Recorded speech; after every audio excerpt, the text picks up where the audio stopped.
ትለይ ነበር ድሮ እናቴ ባጭር ወንበር አስቀምጣ እድሜ ደርሷልና ልጅ ከገጠር ሚስታምጣ እኔም ፈገግ ብዬ ትንሽ እንደማፈ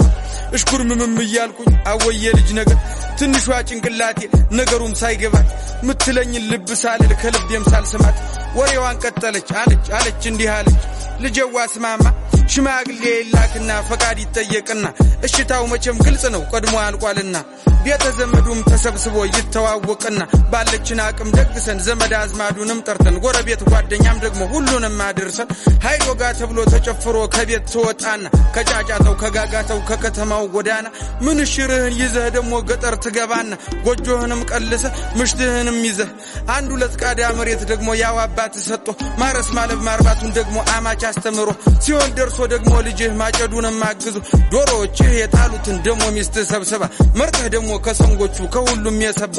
ከቀዩ ከነጩ እያልክ መርጠህ እንድትበላ